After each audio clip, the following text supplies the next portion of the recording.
اللہ اکبر اللہ۔ رمضان کے روزے فرض ہیں، جو شخص اس کے فرض ہونے سے انکار کرے وہ کافر ہے۔ رمضان کا روزہ چھوڑ دینا اتنا بھاری ہے کہ ساری عمر روزہ رکھنے کے بعد بھی اس کا حق ادا نہیں ہوگا۔ جو لوگ روزے میں ہونے کے باوجود جھوٹ، چغلی اور کسی کی غیبت کرتے ہیں، ایسے لوگ روزے کے ثواب کے حقدار نہیں ہوتے۔ اللہ کو ایسے لوگ بہت پیارے لگتے ہیں جو رمضان کے مہینے میں زیادہ سے زیادہ لوگوں کو روزہ افطاری کرواتے ہیں۔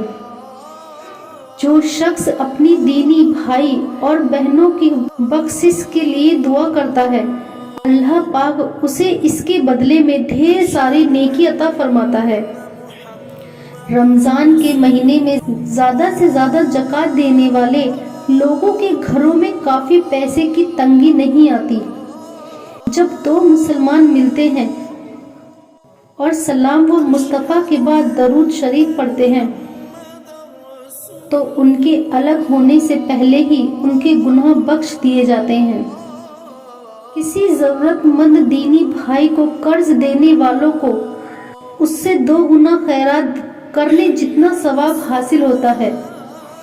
کسی کا دل خوش کرنا بھی ایک طرح کی عبادت ہے۔ سلام کا جواب دینا، کسی بیماری کی خیریت معلوم کرنا، جنازے میں شریک ہونا، کسی کی دعوت قبول کرنا اسلامک حق ہے۔ کسی کے گھر جاؤ تو 3 بار اس سے اندر آنے کی اجازت لو، اگر تینوں مرتبہ اجازت نہ ملے تو واپس چلے جاؤ۔ اپنے علاقے یا شہر کے غریبوں کے گھر پر نظر ضرور رکھو۔ ضرورت ہونے پر جو ضرورت کی چیزیں ہیں جتنا ہو سکے اتنا انہیں دے دو، یہ بھی ایک طرح کی عبادت ہے۔ حرام پیسوں سے خریدے کپڑوں میں نماز قبول نہیں ہوتی۔ کسی کی تکلیف دور کرنے والے، نبی کو سنت کو زندہ رکھنے والے اور نبی پر درود بھیجنے والے قیامت کے دن عرش الہی کے سائے میں رہیں گے۔ ایسے ولیموں میں جانا بہت برا ہے، ایسے ولیموں میں جانا بہت برا ہے جہاں صرف مالداروں کو بلایا جاتا ہے اور غریب کو نہ بلایا جائے۔ اگر کسی شخص سے دین کی کوئی بات پوچھی جائے اور وہ جانتے ہوئے بھی جان بوجھ کر چھپائے تو قیامت میں ایسے شخص کے منہ میں آگ لگا دی جائے گی۔ ماں باپ کی خدمت کرنا، اپنے حق کے لیے لڑنا، کمزور غریب لوگوں کے لیے لڑنا اور کسی کا گھر آباد کرنا بھی جہاد ہے۔ اپنے بھائی کو مصیبت میں ہونے پر خوش ہونے والا شخص کسی نہ کسی دن اس سے بھی بڑی مصیبت میں پڑ جائے گا۔ جس گھر میں سورہ بقرہ پڑھی جاتی ہے اس گھر میں کبھی شیطان نہیں آتا۔ بڑے بھائی کا حق چھوٹے بھائی پر ویسا ہی ہے جیسا باپ کا حق اپنے بیٹے پر۔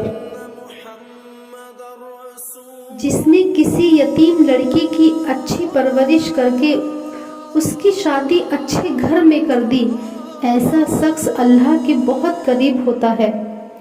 جھوٹی گواہی دینا شرک کے برابر ہے۔ جو لوگ اپنے رشتہ داروں کے گھروں میں ہو رہے جھگڑوں کو دیکھ کر خوش ہوتے ہیں، ایسے لوگوں کا نصیب کبھی نہیں چمکتا۔ شرک کے بعد سب سے بڑا گناہ ماں باپ کی نافرمانی کرنا ہے۔ امامہ صافہ باندھ کر نماز پڑھنے سے 25 گنا زیادہ ثواب حاصل ہوتا ہے۔ اگر روزی میں برکت چاہتے ہو تو ماں باپ اور رشتہ داروں سے اچھا برتاؤ کرو۔ جو آدمی روزانہ کلمہ طیبہ لا الہ الا اللہ محمد الرسول اللہ 100 مرتبہ پڑھے گا، اس کا چہرہ قیامت کے دن چاند کی طرح روشن ہوگا۔ جو آدمی بھوک کی حالت میں یاسین شریف پڑھے گا، اللہ پاک اس کی زندگی کو روشن کر دے گا۔ حی علی الفلاح۔